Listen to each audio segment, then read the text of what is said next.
most of our campaign, as you know, was started on social media. And up to today, social media has a very big impact. To a point of her voice was nominated and awarded by Facebook as women who have used Facebook as a platform and social media to create a positive change in society.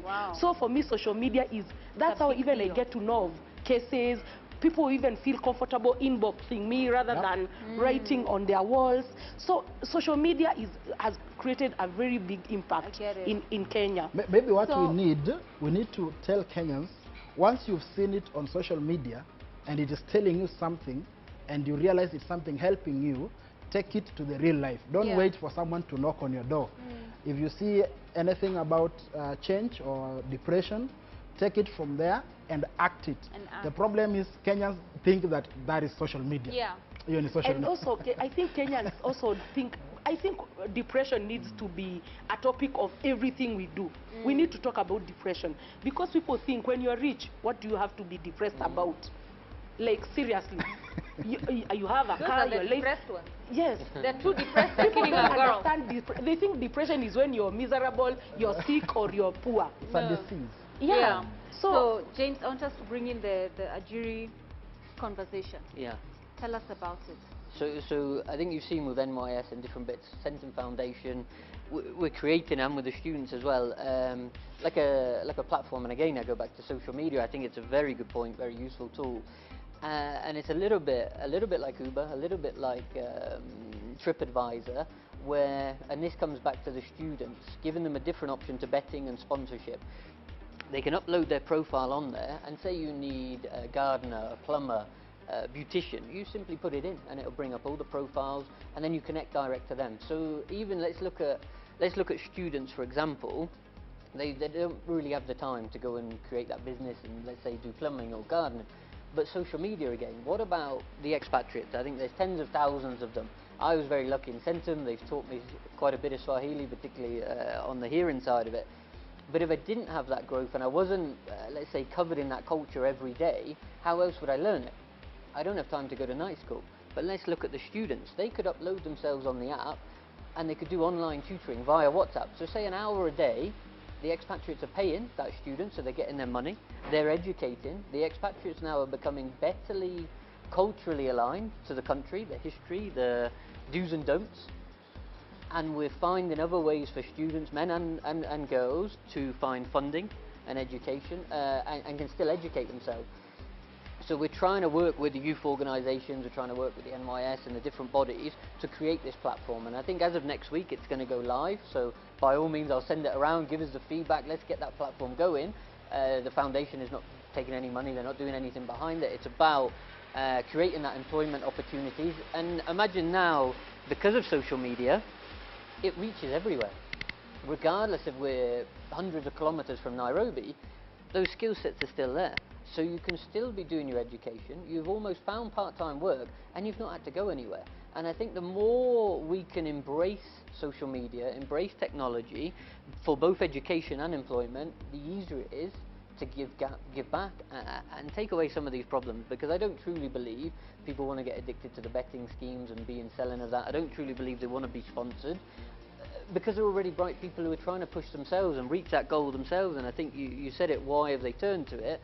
And it is that employment. So the Ajiri app will hopefully give that platform, will hopefully create it, and we'll share it around and get more behind it. And I think that's what we want to do. I think looking beyond the employment, I think one of the other factors we briefly spoke about is the crime side, as in there's no real punishment. And when I say that, I think the DCI has made it very clear over the coming months. They've invested heavily in the forensic labs, in catching people now. And now if there's going to be better investigation, better technology, and again we come back to technology, the government has invested very heavily in this forensic lab that will mean it doesn't have to go to South Africa, it doesn't have to go to America, it's done here. There will be more opportunity for the police to be able to catch the criminals, which hopefully will send a message that if you do these crimes, you will go to jail now. You won't be able to get yourself out of it because you can't bribe a DNA lab. And that I think again will help close some of those things. I think that's probably one of the final bits. If we can show there's a punishment and there is a capture at the end, and support the police with the technologies and with that equipment and training, then I think that will help towards it. I think you nailed it last week, that there are so many levels to this, and if we all help with little parts of it, eventually in generations to come they won't have these discussions. We will have won that war, and there'll be a better world for everybody. I think that's... Like it. So Ajiri app. So it's just an app on Play Store? Yeah, so I think they're loading it up on the Play Store and then the iOS side for the Apple. So I think they're planning to go live with a web application. I'll be honest, they are very cyber-driven students, and I'm like, yeah, that looks good. I have no idea what coding and some of these crazy words mean, but from a user end, it's as simple as you put in what you're after. So if it is a, let's say, cultural mentor, I put it in, I put the location, I put how much I'm willing to pay, because everyone will have different rates, and then it connects you to those profiles, and then you chat via WhatsApp, Twitter, video, so you never actually have to meet, but you could be earning that money and educating, and that's as simple as I think the app will be. I'm sure there are far more technically minded people who will explain it better, but from a layman point of view, that's as easy as we're looking at. And I think social media is very strong, and I think you're both big pushers of that and big ambassadors, so why not use the app in the same way? It's a good initiative. Yeah. It's very good, because now it means the youth have a platform to put themselves out there. And again, if we go back to African culture, it was designed, built, everything is here. So this is a message of where we can almost lead as a country, that the entrepreneur and the educator is here. This hasn't gone abroad, this hasn't been designed abroad, this has been designed and built here and will be launched from here. You know, I think we're lucky that Dr. Chris Karubi, Dr. James Morrier, their Twitter followers are very big, and again, if the panel gets behind it, we could be reaching millions, and we could be really making a difference of one of the segments we need to fix, and I think that's what we're looking to do. I can't wait to see that. Yeah, I have a feeling that it's more of, you know, bringing so many services together. More like Uber, but more services together on one app. I think I can't wait to see it. And it'll rate you as well. So if you're a really good tutor, I'll say you did 4 stars. If you're a really bad one, you'll get 1 star, so no one's going to want that. But you know, it encourages people to do well at it. And you are paying for that service, so again, you're going to rate what it is, and the more recommendations you get, the better. And I think it's a good initiative. I think I like it. Yeah. Me too. Yeah. So it's the Ajiri. Ajiri, like employ Ajiri. Yeah. So instead of I, it's a Y. So they've done it with a Y just to make it a bit more sort of street, I think. But I think what would be lovely, we get the young students who built it on here, and they tell us about it, and they would bring them back, and we talk about it.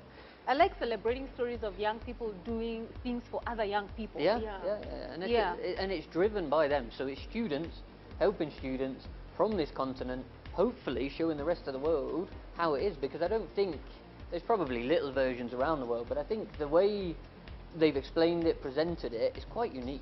And I think it could really, if it gets the momentum and it gets that continental pride behind it, it could really take off. Yeah, it's a big deal. Okay.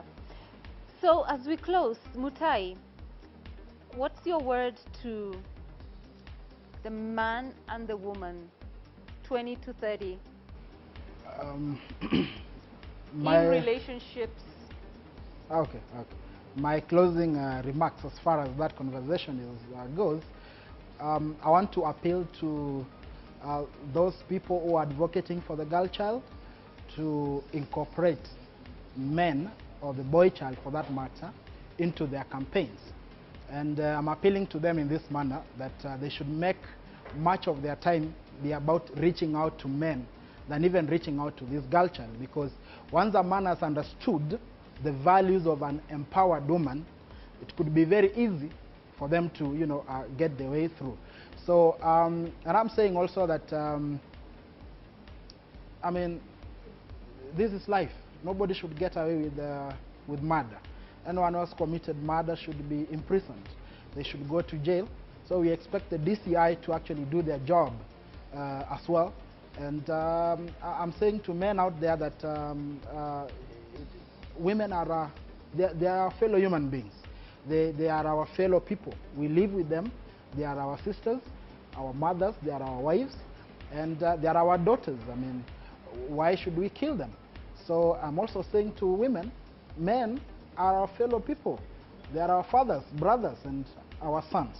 So I could really love a situation whereby we are seated, men and women, discussing the values of a man and women discussing the values, men discussing the values of women. That situation could be so powerful to an extent that it can make, the whole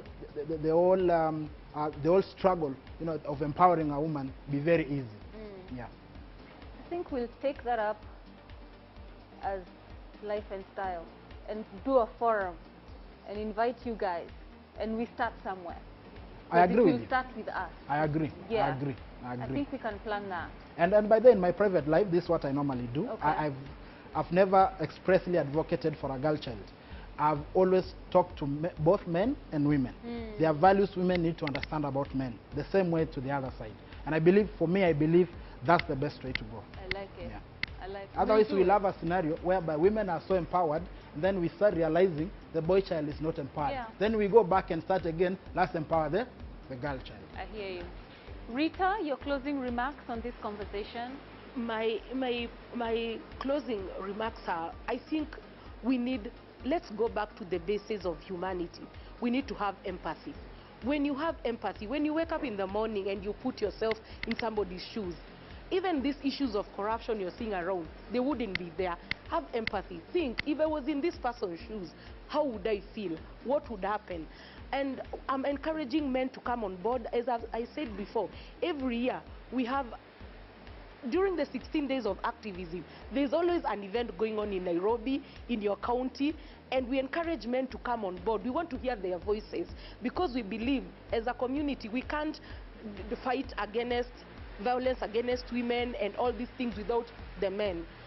So I think my thing is, every time you wake up, think about Utu. Utu. When you have Utu, you will never do some things. Like it. Yeah. Like it. James? I think just in these few hours, you've seen where the same discussion was almost being said, but maybe with a different words, and it was coming off slightly against type thing. But by the end, look how good that discussion's become. And I think we've also learned about social media, how useful it could be. So imagine if the campaign was joint, and that means TV adverts, it means social media, start at the government down, and then the influencers add to it. We could change a whole mindset, as in, but it has to be joint, it has to be out there. And I think social media is a huge win. I think it's a huge way of doing it.